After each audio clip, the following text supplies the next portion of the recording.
رب العالمين، والصلاة والسلام على سيدنا محمد سيد الأولين والآخرين وعلى آله وأصحابه أجمعين. أما بعد، فأعوذ بالله من الشيطان الرجيم. بسم الله الرحمن الرحيم. إن الذين سبقت لهم منا الحسنى أولئك عنها مبعدون لا يسمعون حسيسها وهم فيما اشتهت أنفسهم خالدون لا يحزنهم الفزع الأكبر وتتلقاهم الملائكة هذا يومكم الذي كنتم توعدون. يوم نطوي السماء كطي السجل للكتب كما بدأنا أول خلق نعيده وعدا علينا إنا كنا فاعلين. ولقد كتبنا في الزبور من بعد الذكر أن الأرض يرثها عبادي الصالحون إن في هذا لبلاغا لقوم عابدين وما أرسلناك إلا رحمة للعالمين. سبحان ربك رب العزة عما يصفون وسلام على المرسلين والحمد لله رب العالمين. اللهم صل على سيدنا محمد وعلى آل سيدنا محمد وبارك وسلم. اللهم صل على سيدنا محمد وعلى آل سيدنا محمد وبارك وسلم. اللهم صل على سيدنا محمد وعلى آل سيدنا محمد وبارك وسلم.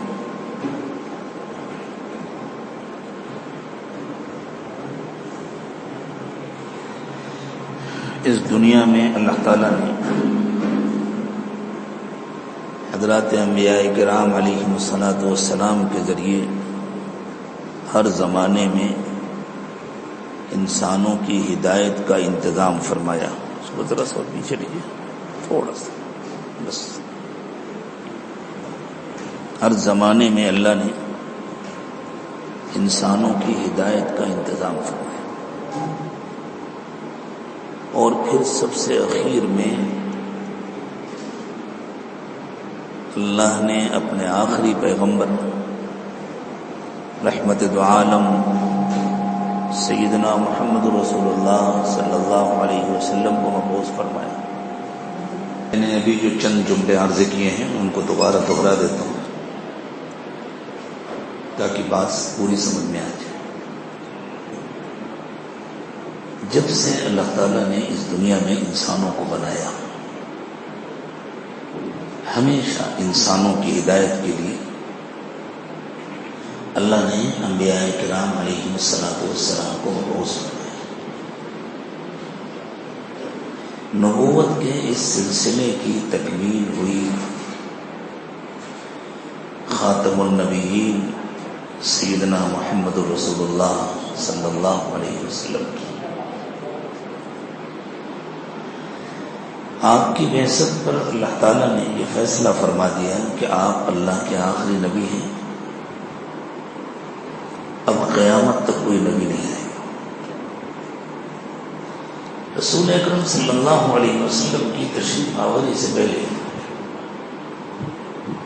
اس دنیا میں ہوتا یہ تھا کہ جن لوگوں کو اللہ تعالیٰ ہدایت کے لیے منتخب فرماتے تھے، پیغمبر کی تعلیمات اور ان کی تربیت کے ذریعے سے جن لوگوں کی ہدایت اللہ کے ہاں مقدر ہوتی تھی، کچھ وقت گزرنے کے بعد ان میں بگاڑ آتا تھا. 2 نسلیں، 3 نسلیں، 4 نسلیں، جتنا اللہ چاہتے تھے. اس کے بعد بگاڑ آ جاتا تھا. دین کا صرف نام باقی رہتا تھا، رسم و رواج کا غلبہ ہو جاتا تھا، دنیا کی محبت دل میں آ جاتی تھی، اور شرک کی بنیاد اصل غیر اللہ کی محبت ہے.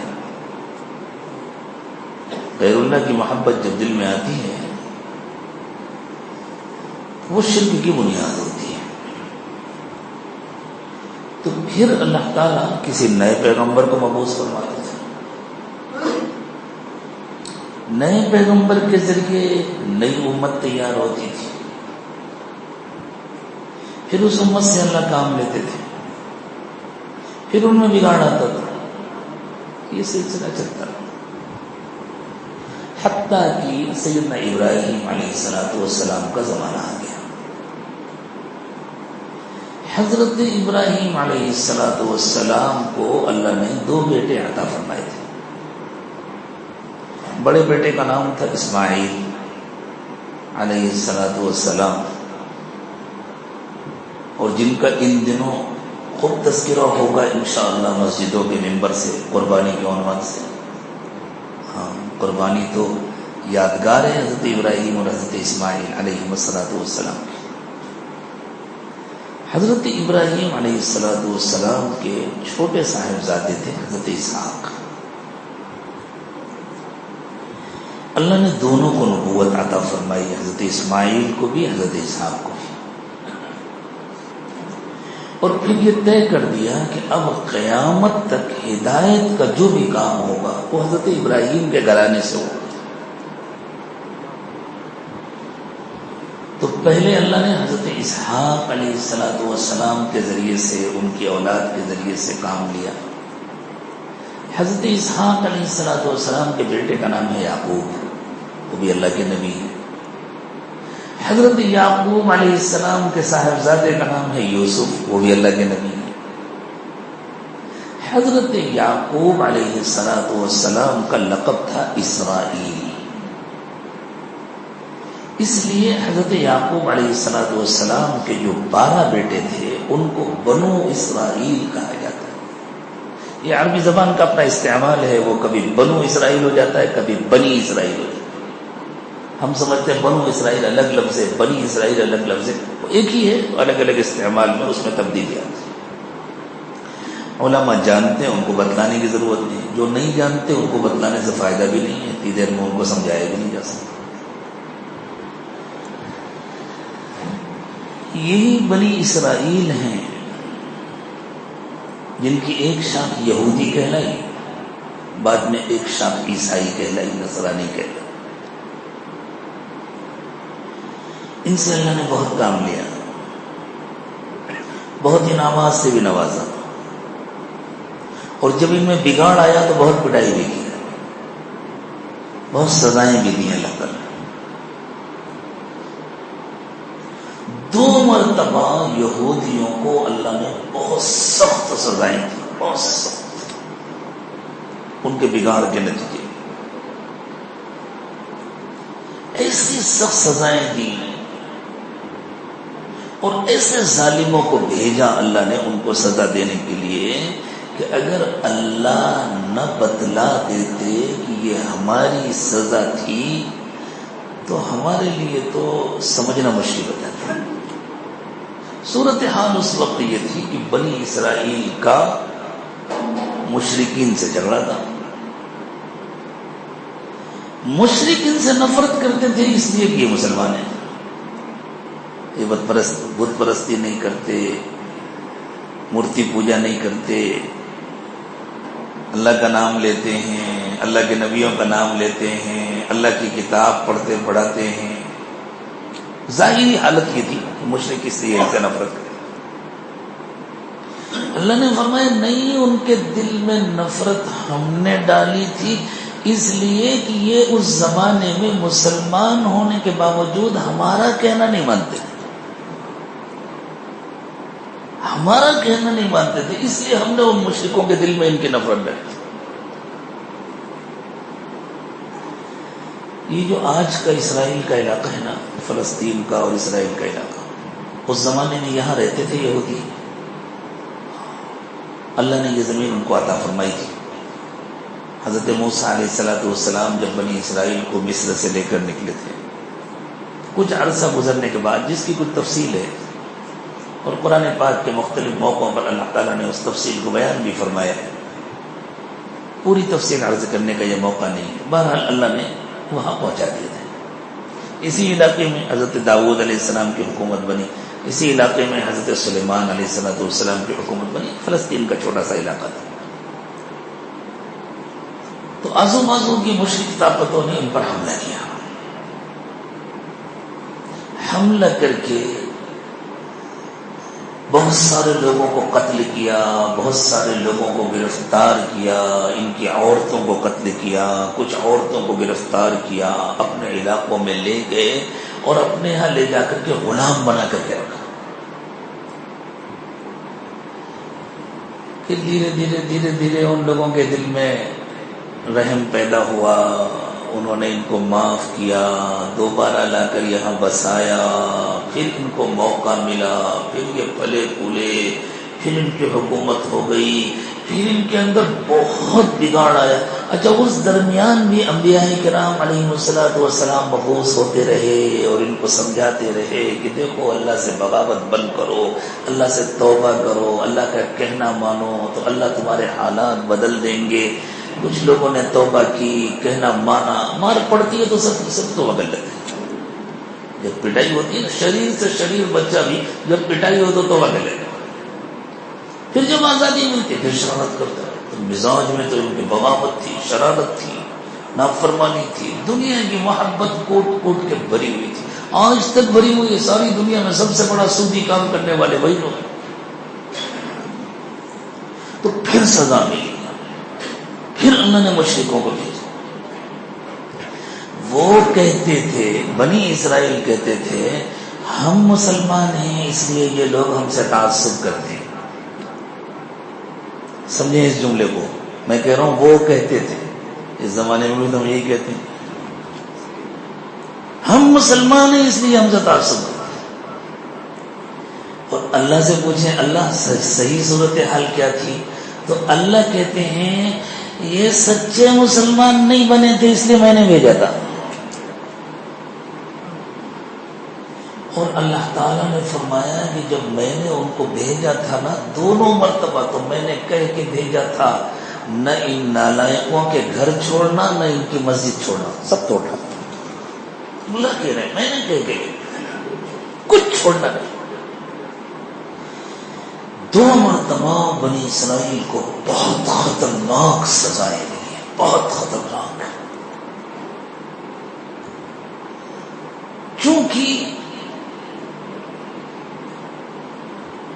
مسلمانوں کو اللہ تعالیٰ نے وہ منصب عطا فرمایا بنی اسرائیل کو معزول کر کے، جو منصب کسی زمانے میں بنی اسرائیل کو ملا ہوا تھا، ہدایت کا، دعوت کا۔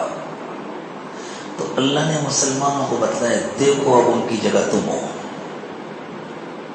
جو غلطی ان سے ہوئی تھی اگر تم سے ہوئی تو جو سزا انہیں ملی تھی وہ سزا تمہیں ملی۔ جیسے ہم نے ان پر دشمنوں کو مسلط کیا تھا ہم تم پر بھی دشمنوں کو مسلط، اور جس طرح ان میں ہم پیغمبروں کو بھی بھیجتے رہے اور وہ سمجھاتے رہے توبہ کر لو، اللہ کا کہنا مان لو، ہم تمہارے درمیان علماء کو کھڑا کرتے رہیں گے اور وہ تم کو سمجھاتے رہیں گے۔ پیغمبر تو ہم نہیں آئیں گے، اللہ کے نبی صلی اللہ علیہ وسلم خاتم النبیین ہیں، انا خاتم النبیین لا نبی بعدی، میں آخری پیغمبر ہوں، میرے بعد کوئی نبی نہیں آئے گا۔ تو اب نبی تو نہیں آئیں گے لیکن میرے مخصوص بندے، علماء، نسبت کے عاملین، وہ کھڑے ہو کر تم کو دین کی بات سمجھاتے رہیں گے۔ اسی لیے نبی اکرم صلی اللہ علیہ وسلم نے فرمایا علماء امتی کانبیاء بنی اسرائیل، میری امت کے علماء سے اللہ وہ کام لیں گے جو بنی اسرائیل میں نبیوں سے لیا ہے۔ جس طرح انبیاء کرام بنی اسرائیل کو سمجھاتے تھے کہ دیکھو اللہ سے بغاوت بند کرو، جن کو تم دشمن سمجھ رہے ہو نا ان کو اللہ نے بھیجا ہے۔ اگر اللہ سے بغاوت بند کیے بغیر تم ان سے مقابلے کی کوشش کرو گے تو تمہارا مقابلہ ان سے نہیں ہوگا، اللہ سے ہوگا۔ اور اللہ سے کوئی جیت پایا ہے؟ ان کو تو اللہ نے بھیجا۔ ایران کا ایک بادشاہ تھا، ایک تو کسرا تھا بڑا بادشاہ، اس کی ماتیں تھی جیسے ہمارے یہاں ہندوستان میں نوابی ہوتی تھی نا، حیدرآباد کے نواب صاحب، ٹونک کے نواب صاحب، بھوپال کے نواب صاحب، فلاں جگہ کے نواب صاحب، فلاں جگہ، یہ بھی تو اپنے اپنے علاقوں کے بادشاہ ہوتے تھے نا، اور سب بڑی حکومت کے تابع ہوتے تھے. ایسی ایران کے علاقے میں تھا تو ایک بادشاہ تھا، وہ گرفتار ہو کر آیا مدینہ. حضرت عمر رضی اللہ تعالی عنہ کے زمانے میں حضرت عمر رضی اللہ تعالی عنہ نے اس سے ایک سوال کیا کہ بھئی یہ بتلاؤ، پہلے بھی ہماری تمہاری جنگ ہوتی تھی عربوں سے، کبھی کبھی ٹھن جاتی تھی، جنگ ہو جاتی تھی، لیکن ہمیشہ عرب ہارتے تھے، تم لوگ جیت جاتے تھے. اب کیا ہوا؟ کہاں گئی تمہاری طاقت؟ کہاں گئی تمہاری حکومت؟ کہاں گئی تمہاری تنظیم؟ کہاں گئی تمہاری ترتیب؟ ہر جگہ تم ہارتے چلے جا رہے ہو، ہم جیتتے چلے جا رہے ہیں. اس نے بڑا تاریخی جواب دیا. اس نے کہا عمر، پہلے جنگ ہماری تمہاری ہوتی تھی اور ہمارے مقابلے میں تمہاری کوئی حیثیت نہیں تھی، نہ تمہارے پاس اتنی منظم فوج تھی، نہ تمہارے پاس باقاعدہ کوئی حکومت تھی، نہ تمہارے پاس کوئی باقاعدہ تہذیب تھی، نہ تمدن تھا. ہماری تمہاری جنگ ہوتی تھی. تم لوگ بہت ہوشیار ہو، تم نے بہت ہوشیاری کے ساتھ ہمیں اللہ کے مقابلے میں لا کے کھڑا کر دیا. عمر کوئی اللہ سے جیت سکتا ہے؟ اس کافر بادشاہ نے کہا تھا تم نے ہمیں اللہ کے مقابلے میں کھڑا. فَمَن يَغْلِبُ اللَّهُ، تو اللہ کے کون غالب آ سکتا؟ خوب یاد رکھو، جب اللہ کسی قوم کو سزا دیتے ہیں نا، تو اس سزا سے بچنے کا راستہ صرف یہ نہیں ہے کہ سامنے والوں سے مقابلہ کیا جائے. سزا سے بچنے کا راستہ یہ ہے کہ اپنی زندگیاں بدلی جائیں، اللہ سے اپنا معاملہ ٹھیک. بنی اسرائیل سے یہی غلطی ہو رہی تھی، وہ مقابلے کی سوچتے تھے. انبیاء کرام سمجھاتے تھے اللہ کے ساتھ اپنا معاملہ ٹھیک کرو، اللہ خود حالات بدل دے. حضرت محمد صلی اللہ علیہ وسلم خاتم النبیین ہے. آپ کی امت میں بھی بگاڑ تو آنا تھا، کب تک نہیں آئے گا؟ یہ تو انسانی فطرت ہے. جب بہت دنوں تک حکومت ملتی ہے، اقتدار ملتا ہے، دولت باقی رہتی ہے، تو بگاڑ تو آ رہی ہے.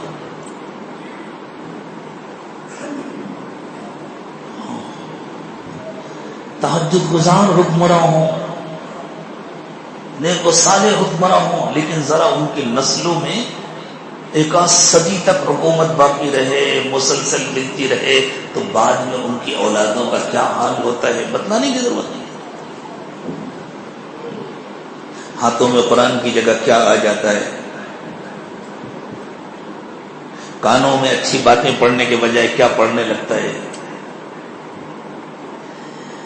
نگاہیں کہاں جاتی ہیں، تمنائیں کیسی بدلتی ہیں، نشانے کیسے تبدیل ہوتے ہیں. تو پھر سزا تو ملی. اللہ ایسے موقع پر پہلے ایک امت کو ہٹا کر دوسری امت برپا کرتے تھے، ایک قوم کو ہٹا کر دوسری قوم لاتے تھے، نبی کے بعد نبی بھیجتے تھے، پیغمبر کے بعد پیغمبر کی بعثت ہوتی تھی. اب حضرت محمد صلی اللہ علیہ وسلم کی تشریف آوری کے بعد کوئی پیغمبر نہیں آئیں گے، کوئی نبی نہیں آئیں گے، لیکن تبدیلی کا وہ عمل تو ہوگا. بنی اسرائیل کو جو 2 مرتبہ بڑی سزائیں ملی، اللہ کہتے ہیں ہم نے مشرکین کو بھیجا.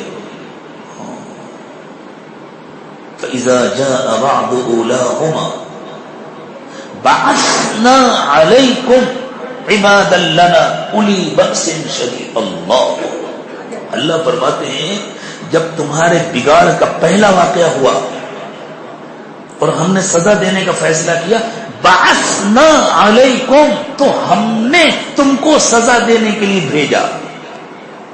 کن کو بھیجا؟ عباد لنا، اپنے کچھ بندوں کو، اولی بأس شدید، جو بہت طاقتور تھے. یہ مشرک تھے، بت پرست لوگ تھے.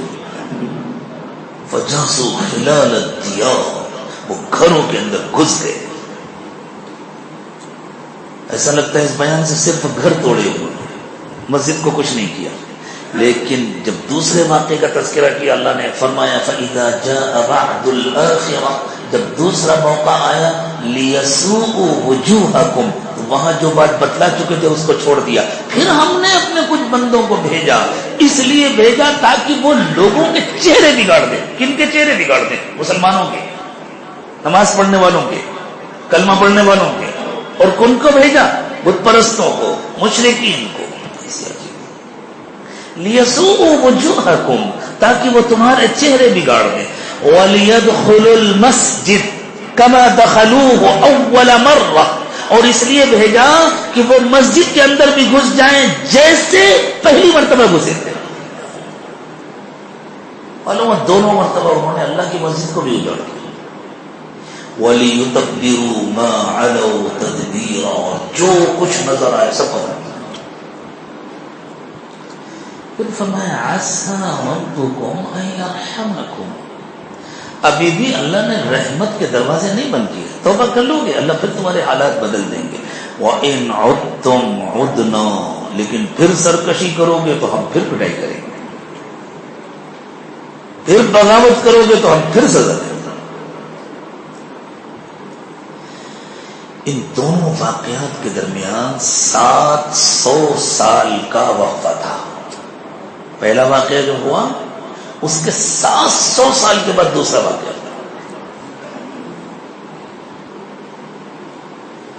اہل نظر مفسرین نے لکھا ہے کہ اللہ تعالی نے اس امت کو اتنی تفصیل کے ساتھ یہ واقعات اس لیے سنائے کہ بالکل یہی تاریخ اس امت میں دہرائی جانے والی تھی.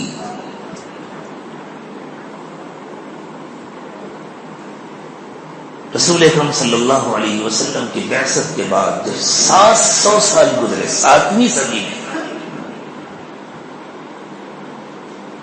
مسلمانوں کے اندر بے انتہا بگاڑ آ گیا. کھانے پینے کی احتیاط ختم ہو گئی، نگاہیں محفوظ نہیں رہ گئی، معاشرے گندے ہو گئے، اخلاق سطحی ہو گئے، پست ہو گئے، آپس میں باتوں باتوں میں جھگڑے، اختلاف، افتراق، تقسیم در تقسیم. اللہ کی یاد میں آنسو بہانے کے بجائے ایک دوسرے کا خون بہانا شروع کر دیا. تو اللہ نے اس زمانے کی سب سے جاہل، اجڑ، گوار، مشرک قوم کو کھڑا کیا، مسلمانوں کو سزا دی. وہ تھے تاتاری. اور ان کے دلوں میں اسلام کی اور مسلمانوں کی ایسی نفرت بھر دی، ایسی نفرت بھر دی کہ انہوں نے پورے عالم اسلام کو تہس نہس کرنے کا فیصلہ کر لیا. یہ اللہ کی طرف سے ہوتا ہے. ہر محاذ پر تاتاری جیتتے تھے، مسلمان ہارتے تھے. حالت یہ ہو گئی تھی کہ ایک مسلمہ شروع ہو گئی تھی عربی زبان میں کہ اگر کوئی آ کر کہے کہ تاتاری فلاں جگہ جنگ ہار گئے، کہنا جھوٹے، وہ یہ ممکن ہی نہیں. ہاں،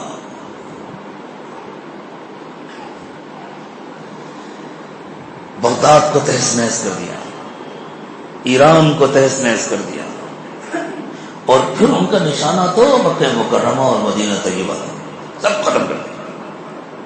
عیسائی دنیا بھی بہت خوش تھی، جو کام ہم نہیں کر پائے وہ یہ کر رہے ہیں. لیکن پھر ہوا کیا؟ بگڑے ہوئے مسلمان مٹے، اسلام نہیں مٹا. بگڑے ہوئے مسلمان مٹے. اللہ نے دکھایا ہم تو سزا دے رہے تھے، اسلام تو قیامت تک کے لیے. جب پورے علاقے میں تاتاری غالب ہو گئے تو اللہ نے ایسا فیصلہ کیا، تاتاریوں نے کلمہ پڑھنا شروع کیا. دھڑا دھڑ تاتاریوں نے کلمہ پڑھنا شروع کیا. یہ ہوا، یہ ہوا، یہ ہوا، یہ ہوا. ان کی جو حکومتیں بن رہی تھی، حکومتیں بن رہی، بادشاہ کلمہ پڑھ رہا ہے، درباری کلمہ پڑھ رہا ہے، عوام کلمہ پڑھ رہے ہیں. پوری قوم مسلمان ہو گئی، پوری قوم مسلمان ہو گئی. اور پھر انہوں نے اسلام کی ایسی خدمت کی، ایسی خدمت کی، اللہ۔ ترکی میں عثمانی سلطنت انہی کی اولاد تھی، ہندوستان میں مغل انہی کی اولاد تھی، یہ تیمور لنگ وغیرہ یہ جتنے مشہور لوگ سب انہی کی اولاد تھی۔ اللہ نے دکھایا ہمارا دین خطرے میں نہیں ہے، مسلمانوں تم اگر ہمارے نافرمان بنو گے تو تم خطرے میں۔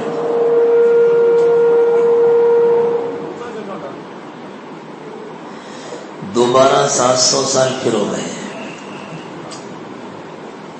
یہ 15ویں صدی ہے نا ہجری، دوبارہ 700 سال پھر ہو گئے،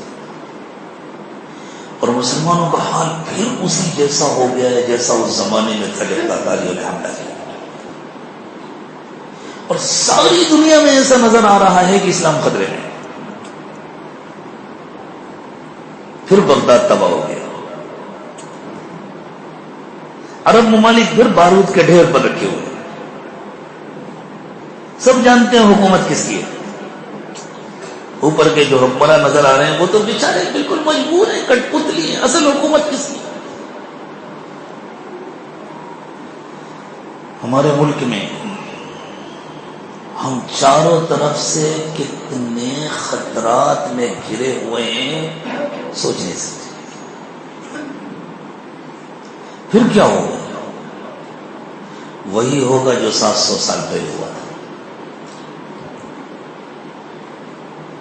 بگڑے ہوں کو سزا ملے گی، اللہ ہم سب کی حفاظت کرے،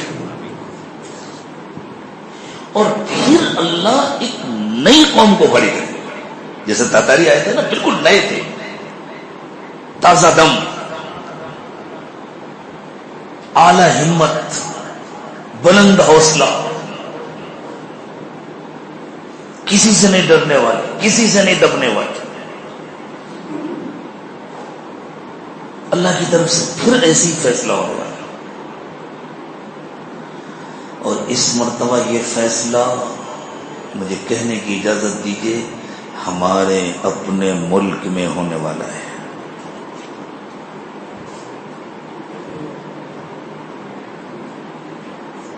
آج جو ہم سے اس لیے نفرت کر رہے ہیں کہ ہم مسلمان ہیں، حقیقت یہ ہے کہ ان کے دلوں میں اللہ نے نفرت ڈالی ہے، اس لیے کہ ہم ڈھنگ کے مسلمان نہیں بن رہے۔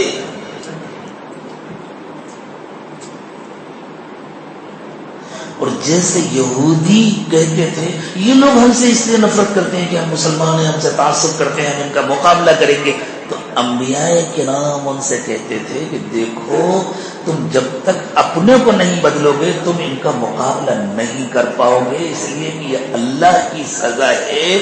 بالکل اسی طرح اس زمانے میں اللہ کے نیک بندے امت سے یہ کہہ رہے ہیں جب تک اپنے کو نہیں بدلو گے تم کسی میدان میں مقابلہ نہیں کر سکو گے، یہ اللہ کے فیصلے ہیں۔ تاتاریوں کا جو طوفان آیا تھا وہ زمین پر کسی قیامت سے کم نہیں تھا۔ تاریخ میں لکھا ہے کہ گھروں کے چھتوں کے اوپر بارش کا پانی بہنے کے لیے پرنالا لگاتے ہیں نا، پتہ نہیں آپ کے یہاں ہوتا ہے کہ نہیں ہوتا ہے؟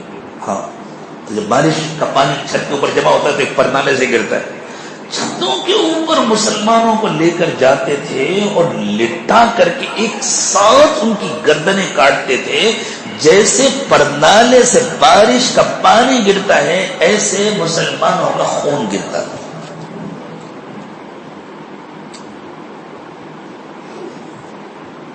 کسی قیامت سے کم نہیں تھی وہ ہولناکی، لیکن پھر اللہ نے کیسے حالات بدلے۔ اللہ بتلا رہے ہیں ایک مرتبہ پھر ایسے ہی قیامت کا منظر آنے والا ہے، بہت خطرناک حالات ہیں میرے دوستو، ہم پورے طور پر اندازہ نہیں لگا سکتے، اتنے خطرناک، اتنی نفرتیں دلوں کے اندر بھری ہوئی ہیں۔ کہیں کہیں اس کا اظہار ہوتا ہے، اس بھیڑ نے یہ کر دیا، اس بھیڑ نے یہ کر دیا، یہ نفرتیں یہ یوں ہی نہیں بھر گئی ہیں، یہ ہمارے بگاڑ کے نتیجے میں اللہ نے بھری ہیں۔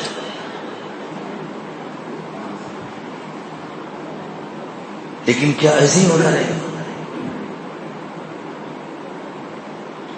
اللہ تعالیٰ نے بہت تفصیل کے ساتھ یہ بات بتلائی۔ اصل میں ہمارے قاری صاحب نے جن آیات کی تلاوت کی، میں نے تھوڑا سا 2 آیتیں پیچھے سے مضمون لیا، اس لیے کہ وہ بات جو قاری صاحب نے پڑھی نا وہ یہاں سے شروع ہو رہی تھی، ان الذین سبقت لهم منا الحسنى سے، وہ لا يحزنهم الفزع الاکبر سے نہیں شروع ہو رہی تھی۔ لیکن اس سے پہلے کی جو آیات ہیں ان میں ایک پورا مضمون ہے، اور اس پورے مضمون کو بہت مختصر سے وقت میں بیان کرنا آسان نہیں ہے، اس کے لیے بڑی توحید کی ضرورت ہے۔ لیکن اگر آپ اس کو سن کر ہضم کر سکیں تو میں آپ سے یہ عرض کروں کہ یہ پورا رکوع ہندوستان کے سلسلے میں نازل ہوا، ہندوستان کے سلسلے میں۔ یہ آیات خاص ہمارے ملک کے سلسلے میں نازل ہوئی۔ وَحَرَامٌ عَلَىٰ قَرْيَةٍ أَهْلَكْنَاهَا أَنَّهُمْ لا يرجعون حتى اذا فتحت يأجوج ومأجوج وهم من كل حدب ينسلون۔ بات یہاں سے شروع ہو رہی ہے، اور غالباً اس سلسلے کے کچھ بیانات ریکارڈ میں ہوں گے، جن علماء کو دلچسپی ہو وہ ان سے استفادہ کریں، ہے نا، ریکارڈ میں پوری بات انشاءاللہ سمجھ آئے گی کہ قوم ہے جس کو اللہ نے ڈال دیا، مردہ پڑی ہوئی ہے، اس میں کوئی زندگی کے آثار نہیں ہے، جس طرح مردے کو جو جدھر چاہے گھما دے، قوم کا یہ حال تھا، جو فاتح آ جائے، جو حاکم آ جائے وہ اس کے سامنے ہاتھ جوڑ کر کھڑی ہوئی ہے، اس میں اپنی کوئی بیداری نہیں ہے۔ اللہ نے فرمایا ہم نے یہ طے کیا ہوا تھا یاجوج و ماجوج کے خروج کے بعد اس قوم کے اندر زندگی آئی۔ اس لیے جو ہماری موجودہ حکومت ہے نا، جب یہ بنی تو کیا کہا گیا تھا؟ اتنے سالوں کے بعد ہماری حکومت بنی، یعنی اتنے سالوں تک جو بھی حکومت نہیں انہوں نے کہا یہ ہماری نہیں تھی، یہ تو دوسروں کی تھی، اتنے سالوں کے بعد ہماری حکومت بنی۔ ان جملوں کو یاد کیجئے، یہ اتفاقی جملے نہیں ہیں جو زبان سے نکل رہے ہیں، یہ بیداری ہے، اللہ نے اس کا فیصلہ فرمایا۔ پھر اللہ نے فرمایا پھر حالات قیامت جیسے ہوں گے، ایسا قتل عام ہوگا، ایسا فتنہ اور فساد ہوگا کہ حالات قیامت جیسے، اور یہ سزا مل رہی ہوگی بگڑے ہوئے مسلمانوں کو۔ تو کیا سب کے ساتھ یہی حال ہوگا؟ اللہ نے فرمایا ان الذین سبقت لهم منا الحسنى، لیکن جن کے لیے ہماری طرف سے بھلائی کا فیصلہ ہو چکا ہوگا، اولئک عنہا مبعدون، وہ گھبراہٹ کے ان حالات سے محفوظ رہیں گے۔ لا يسمعون حسیسها وهم فیما اشتہت انفسهم خالدون، یہ قرآن کا اپنا انداز ہے۔ بظاہر تو یہ قیامت کے بارے میں کہا جا رہا ہے، وہ تو اس کی آہٹ میں نہیں سنیں گے، وہ تو اپنی مرضی کی زندگی میں ہو۔ لا يحزنهم الفزع الاکبر، اس دن کی بڑی گھبراہٹ جو ہوگی اس سے ان کو کوئی غم نہیں ہوگا۔ وتتلقاهم الملائکہ، اور فرشتے ان سے مل کر کہیں گے هذا یومکم الذی کنتم توعدون، اسی دن کا تو تم سے وعدہ کیا جاتا تھا۔ یہ اصل قیامت کے بارے میں بھی ہو سکتا ہے، لیکن یہ قیامت صغری کی بھی جھلکیاں اس کے اندر دکھائی جا رہی ہیں۔ یوم نطوی السماء کطی السجل للکتب، جس دن ہم آسمانوں کو اس طرح لپیٹ دیں گے جیسے کسی فائل کے اندر کاغذات کو لپیٹ دیا جاتا ہے۔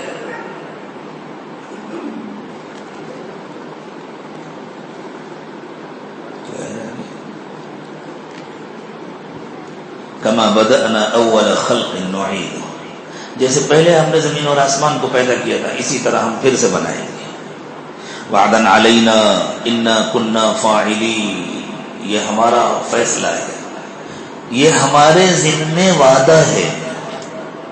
آسان کا ترجمہ اس کا ہے یہ ہمارے ذمہ وعدہ ہے، ہم اس کو پورا کریں گے، ہمیں کرنا ہی ہے۔ لیکن اللہ فرما رہے ہیں اس سے پہلے کیا ہوگا؟ وَلَقَدْ كَتَبْنَا فِي الزَّبُورِ، ہم نے زبور میں لکھا ہے۔ پتہ ہے زبور کسے کہتے ہیں؟ مضامین دو قسم کے ہوتے ہیں، ایک شعر کی شکل میں، ایک نثر کی شکل میں۔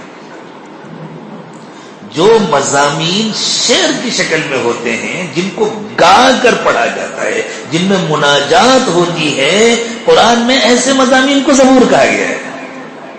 حضرت داؤد علیہ السلام کو جو کتاب ملی تھی وہ بھی زبور ہے، اور جس طرح قرآن نے الکتاب کا لفظ استعمال کیا ہے، اور قرآن کے لیے بھی استعمال ہوا اور دوسری کتابوں کے لیے بھی استعمال ہوا، اسی طرح الزبور ایک اصطلاح ہے قرآن کی۔ وَلَقَدْ كَتَبْنَا فِي الزَّبُورِ، ہم نے زبور میں لکھا ہے، یعنی اللہ نے انبیاء کرام علیہ السلام کو جو صحیفے مناجات والے عطا فرمائے تھے، جن میں اللہ کی حمد ہے، اللہ کی تعریف ہے، اللہ کی ثنا ہے، اللہ سے دعائیں ہیں، ان کو زبور کہا جاتا ہے۔ فرمایا ہم نے الزبور میں لکھا ہے ان الارض یرثها عبادی الصالحون، کہ زمین کے وارث میرے نیک بندے ہوں، زمین کے وارث میرے نیک بندے ہوں۔ یہ قیامت سے پہلے پہلے کون سی قیامت صغرا آئے گی جس میں زمین کے وارث صاف نظر آ رہا ہے اس وقت پوری دنیا میں؟ ایمان والوں کے لیے تو زمین تنگ ہو گئی، ایسا لگتا ہے کہ زمین اپنی وسعتوں کے باوجود ان کے لیے اتنی تنگ ہو گئی ہے کہ ان کے لیے کہیں پیر رکھنے کی جگہ نہیں۔ ضاقت علیہم الارض بما رحبت، کچھ لوگوں کے بارے میں اللہ تعالیٰ نے حضور اکرم صلی اللہ علیہ وسلم کے زمانے میں کچھ لوگوں کا تذکرہ کرتے ہوئے اللہ نے فرمایا تھا وضاقت علیہم الارض بما رحبت، زمین اپنی وسعتوں کے باوجود ان کے لیے تنگ ہو گئی تھی۔ آج ایسا لگتا ہے پوری دنیا میں ہر کلمہ پڑھنے والے کے لیے زمین تنگ ہو گئی، کئی جگہ نہیں ہے۔ یورپ میں دشمنی کی لے رہی ہے، امریکہ میں ہم کو بٹانے کی باتیں،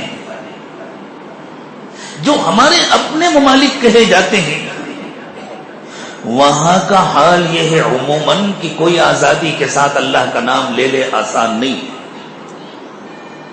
غلامی در غلامی کی زندگی جی ہے۔ جہاں ہم نے 1000 سال سے زیادہ حکومت کی ہے وہاں ہمارا وجود خطرے میں ہے۔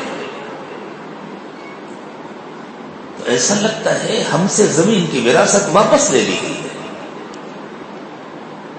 پھر زمین کے وارث کون بنیں گے؟ یہاں اللہ کا نام کون بلند کرے گا؟ اور جو زمین کے وارث بنیں گے وہی حرمین شریفین کی حفاظت کریں گے، وہی اللہ کے دین کی حفاظت کریں گے۔ اللہ فرماتے ہیں اس کے اندر ایک پیغام چھپا ہوا ہے، یعنی ہم کسی سے کہہ رہے ہیں سمجھو، عجیب انداز ہے قرآن، سمجھو، ہم کوئی عام سی بات نہیں کہہ رہے۔ ان فی ھذا لبلاغا، یہ جو ہم نے کہا وَلَقَدْ كَتَبْنَا فِي الزَّبُورِ مِن بَعْدِ الذِّكْرِ، ہم نے لکھ دیا ہے ان الارض یرثها عبادی الصالحون، نصیحتوں کے بعد ہم نے لکھا ہے۔ کون سی نصیحتیں زبور میں؟ یعنی وہ نصیحتیں کہ جب تم اللہ کے دین کو قبول کر لو گے، جب تم اللہ کے دین کو مان لو گے، جب اللہ کی طرف سے بھیجے ہوئے اپنے رہبر کو پہچان لو گے، یہ جو نصیحتوں کا پیغام ہے، اس کے بعد ہم نے لکھ دیا ہے ان الارض یرثها عبادی الصالحون، کہ ہمارے نیک بندے زمین کے وارث ہوں گے۔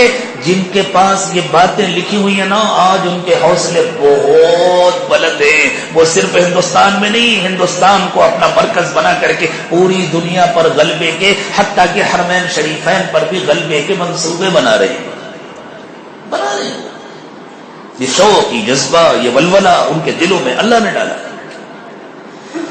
اللہ فرماتے ہیں اس میں پیغام ہے قوم کے لیے، ان فی ھذا لبلاغا، علماء بلاغن کی تنکیر پر غور کریں، اس میں بہت بڑا پیغام ہے۔ اس میں جیسے ہم اردو میں کہتے ہیں نا اس میں ایک بات ہے. یہ جو لفظ ایک ہے نا، اس کی کتنی اہمیت ہوتی ہے. اس میں ایک بات یعنی بہت خاص بات ہے، بہت گہری بات ہے. بالکل اسی طرح قرآن کہہ رہا ہے ان فی ھذا لبلاغا، اس میں ایک خاص پیغام ہے. کس کے لیے؟ لقوم، ایک قوم کے لیے ہے. وہ قوم کہیں رہتی ہے. اللہ ہمیں پہچان کرا دیجئے وہ قوم کون سی ہے. فرمایا عابدین، وہ ایسی قوم ہے جن کے یہاں عبادت بہت ہے. عبادت کو ہندوستانی زبان میں کیا کہتے ہیں؟ پوجا. وہ ایک دوسرے سے ملتے ہیں تو پوجا کی بات کرتے ہیں. ماں کی پوجا، باپ کی پوجا، دھرتی کی پوجا، زمین کی پوجا، آسمان کی پوجا، ستاروں کی پوجا، استاذ کی پوجا. حتیٰ کہ ایک دوسرے سے ملاقات کرتے کہتے ہیں نمسکار. نمسکار نم سے بنا، یہ بھی پوجا ہے. ہر وقت پوجا، ہر وقت پوجا، ہر وقت پوجا. ان فی ھذا لبلاغا، اس میں ایک پیغام چھپا ہوا ہے. لقوم، ایک قوم کے لیے. عابدین، جو پوجا بہت کرتے ہیں. ہاں یہ تبدیلی آنے والی ہے ہمارے، لیکن کب آئے گی؟ وما ارسلناک الا رحمتا للعالمین. اے نبی صلی اللہ علیہ وسلم، ہم نے آپ کو سارے عالم کے لیے رحمت بنا کر کے بھیجا ہے. آپ مسلمانوں کی جاگیر نہیں ہیں. مسلمان حضور کو اپنی جاگیر سمجھتے ہیں نا. تم دامن چھوڑ دو گے محمد رسول اللہ صلی اللہ علیہ وسلم کا، ہم مشرکوں کو لے کر آئیں گے، ہم کافروں کو لے کر کے آئیں گے، ہم جاہلوں کو لے کر کے آئیں گے. محمد صلی اللہ علیہ وسلم سب کے لیے رحمت ہے، اور وہ حضور کی رحمت سے فائدہ اٹھائیں گے، وہ حضور کے دامن ہدایت سے وابستہ ہوں گے. میرے دوستو، بہت بڑی تبدیلی ہمارے اپنے ملک میں، اپنے علاقے میں، اس خطے میں آنے والی ہے. وہ ہم جن کو اسلام کا دشمن سمجھ رہے ہیں، اللہ نے چاہا تو وہ اپنی کتابوں کے راستے سے 100% حضرت محمد صلی اللہ علیہ وسلم کے دامن ہدایت سے وابستہ ہونے والے. یہ آیات خاص ہمارے ملک کے لیے نازل ہوئی ہیں. اللہ کرے کہ ہمارے سمجھ جائے. قل انما يوحى الي انما الهكم اله واحد. آپ کہہ دیجئے، میرے پاس پہنچ رہے ہو نا، مجھے پہچان رہے ہو، میرے دامن سے وابستہ ہو رہے ہو. میرے دامن سے وابستہ ہونے کے لیے توحید شرط ہے. میرا پیغام تو یہ ہے، مجھے اللہ کی طرف سے یہ پیغام ملا ہے کہ تمہارا معبود ایک معبود ہے. فہل انتم مسلمون، بتلاؤ یہ بات مانو گے؟ پوری قوم انشاءاللہ یہ بات ماننے والی ہے. یہ حالات اللہ کی طرف سے ہیں میرے دوستوں. خالی ہمارے منصوبے سے یہ حالات نہیں بدل جائیں گے. ہمیں اپنے اندر تبدیلی لانی ہے. کیا تبدیلی لانی ہے؟ گناہوں سے اپنی زندگی کو خالی کرنا، اپنے دلوں کو اللہ کی یاد سے آباد کرنا، اور انسانوں کی ہدایت کی فکر میں لگ جانا. تمام انسانوں جو آنے والے ہیں نا، وہ ہماری دعوت سے نہیں آئیں گے، وہ اپنے روٹ سے آئیں گے. اللہ نے اس کے فیصلے فرمائے ہیں. اس کی بڑی تفصیلات ہیں جو کتاب و سنت کے اندر محفوظ ہے. اتنا بڑا واقعہ دنیا میں ہونے والا تھا، اس لیے ایسا تھوڑی ہو سکتا ہے کہ اللہ نے اور اللہ کے نبی صلی اللہ علیہ وسلم نے نہ بتلایا ہو. اشاروں میں وہ ساری تفصیلات موجود ہیں. یہی ساری تفصیلات ہیں جو نظر میں رہتی تھی ہمارے بڑوں اور بزرگوں کے، تو اللہ ان کی زبان سے کیا کیا کہلاتے تھے. پڑھیں حضرت شاہ ولی اللہ محدث دہلوی رحمۃ اللہ علیہ کی کتاب التفہیمات الالہیہ. حضرت شاہ ولی اللہ محدث دہلوی رحمۃ اللہ علیہ نے اپنی کتاب التفہیمات الالہیہ میں اپنے زمانے میں ہندوستان کے مستقبل کا نقشہ بیان کیا ہے کہ اس کا نقشہ یہ ہے کہ پہلے اسلام دشمنی میں یہاں کی قومیں بہت آگے بڑھیں گی، اور جب ان کا مکمل غلبہ اور تسلط ہو جائے گا تو اللہ تعالیٰ ان کے دلوں میں ڈالیں گے اور وہ پلٹا کھائیں گے جیسے تاتاری پلٹا کھائیں گے. جملے ہیں حضرت شاہ ولی اللہ صاحب کے. وجب فی حکمت اللہ تعالی ان یلہم زعماءہم ان یتخذوا الاسلام لہم دینا. اللہ کی حکمت میں یہ واجب ہو جائے گا کہ اللہ ان کے بڑوں کے دل میں ڈالیں گے اور وہ سب اسلام کو قبول کریں گے. اور جب بڑے قبول کر لیں گے تو چھوٹے بھی پیچھے پیچھے آ جائیں گے.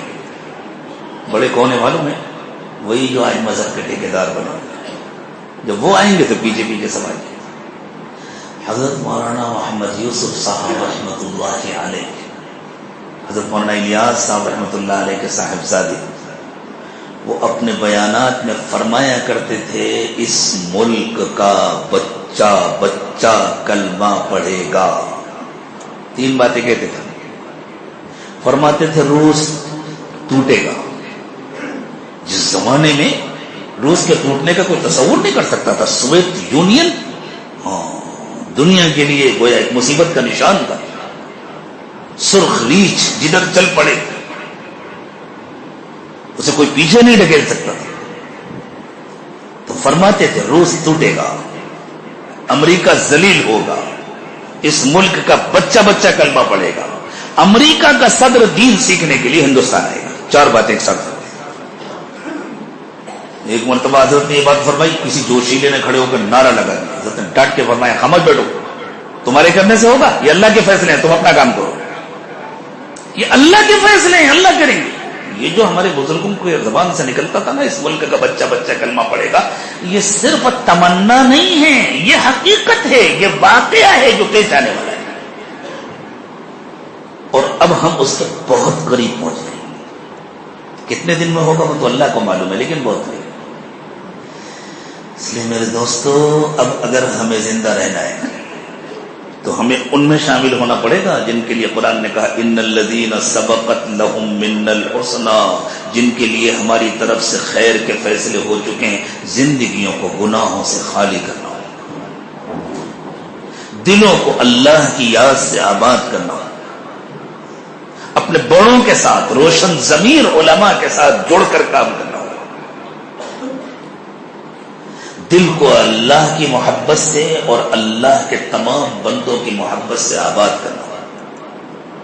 انسانوں کی ہدایت کی ہمیں اللہ سے دعائیں مانگنی ہوں گی اور ہمیں انسانوں کا خادم بننا ہوگا. سب کے ساتھ محبت کا معاملہ اور سب کے ساتھ یہ سمجھ کر یہ آنے والے مہمان ہیں، انشاءاللہ آج نہیں تو کل سب آئیں گے، آنے والے مہمان ہیں، ہمیں ان کے ساتھ محبت کا معاملہ ہے. اللہ تعالیٰ ہمیں اس کی توفیق عطا فرمائے. یہ جو ہمارے بچوں کے لیے مدارس قائم ہوتے ہیں، مکاتب قائم ہوتے ہیں، ان کا بھی حاصل یہی ہے کہ بچے دیندار بنے، مسلمان بنے، ان کے دل میں اللہ کی محبت آئے. ماشاءاللہ میں آپ حضرات کو مبارکباد دے رہا ہوں. اللہ نے آپ کو توفیق دی کہ پہلے مسجد کے چھوٹے سے ماحول میں مدرسہ چلتا تھا، اب اللہ تعالیٰ نے تقاضے بڑھائے، ضرورتیں بڑھائے. ماشاءاللہ باہر اب مدرسہ قائم ہونے والا ہے. باہر قائم ہونے سے اس کا مسجد سے رشتہ کٹ نہیں جائے گا. نبی صلی اللہ علیہ وسلم نے جو مدرسہ قائم کیا تھا وہ مسجد نبوی کے اندر تھا نا. جب ضرورتیں بڑھی تو باہر قائم ہونے لگے تو رشتہ کٹ نہیں گیا، رشتہ باقی رہتا ہے. جیسے بچہ پہلے ماں کے پیٹ کے اندر ہوتا ہے پھر باہر آ جاتا ہے، اسی کا اندر تھوڑی جوان ہو سکتا ہے، لیکن اس کا ماں سے رشتہ تو نہیں ختم ہو جاتا نا، ماں سے تو ہمیشہ رشتہ باقی رہتا ہے. ہاں اللہ ہمیں مدارس، مساجد، خانقاہیں سب کی قدر کرنے کی توفیق عطا فرمائے. دعوت، تبلیغ، مشورے، ملاقاتیں، اللہ سب کی قدر کرنے کی توفیق عطا فرمائے.